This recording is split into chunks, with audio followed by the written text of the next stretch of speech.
Hi, I'm Trisha from KJT Productions, and I'm going to be analysing characters in thriller films for research into the genre. The first film is The Shining by Stanley Kubrick in 1980.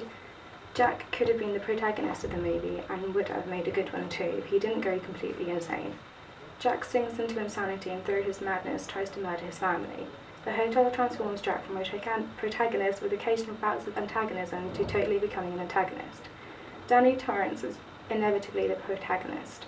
We spend the vast majority of the film rooting for him. Danny makes a good protagonist as he has the special shining power and allows him to see things which other people can't and to communicate using only his mind. His skills to defeat his crazy father in the hedge maze at the end of the movie, which makes it clear that the audience is supposed to now be happy. He then runs to his mother and they manage to escape using an abandoned ice truck that previously belonged to a character which Jack murdered when he entered the lodge. The film is Seven by David Fincher in 1995. With Seven, the use of pathetic fallacy helps the audience to know the mood of the characters in the film. For the majority of the film, it's constantly raining, giving the impression that the characters are feeling depressed. And later in the film, when the villain turns himself in, the weather improves, showing us that the detectives are now feeling better due to the villain being knocked away. If it then ends at night, expecting how the problem has been resolved and won't go any further. The two main protagonists are Somerset and Detective Mills. It's conventional in thriller films to have one protagonist, but in Seven you have two, who are going up against the antagonist. The detectives are complete opposites of each other and have different mindsets of how to deal with things. Detective Mills believes in going in headfirst without thinking, whereas Detective Somerset believes in thinking things through and understanding the task ahead before charging in. And although they may be different, they still solve all the clues the killer leaves and eventually solve the case. The film which I analysed is The Pelican Brief in 1993. Darby Shaw and Grey Grantham are clearly the protagonists of the film.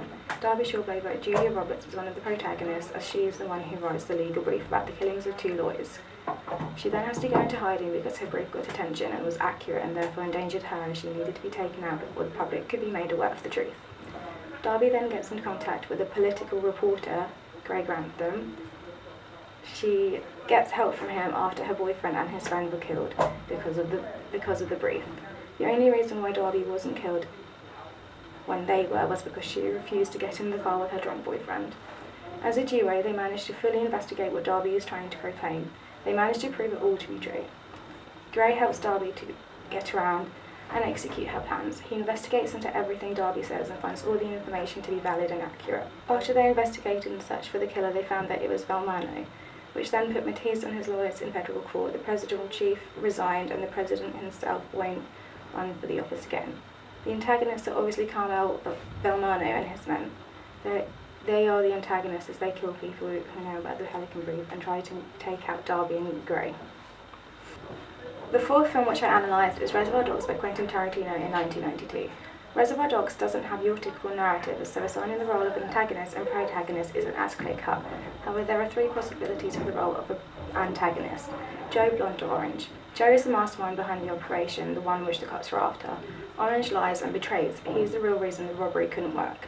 Blonde is insane and kills a cop and innocent civilians, which ruins the heist and results in the death of everyone else on the team except Pink.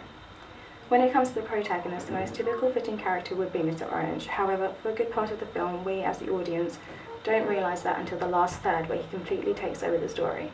Orange's tale becomes narrative, and he himself takes over the narrative for a while.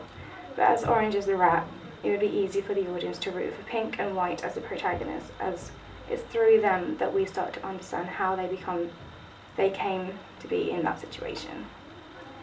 Another detail of the film is how, at the very beginning of the film, Tarantino uses a tracking over-the-shoulder shot showing all the gangsters having a completely mundane conversation. This camera shot allows the characters to be introduced to the audience right from the get-go. It goes from an everyday situation and then cuts into a death and gore, only then showing what the film is all about.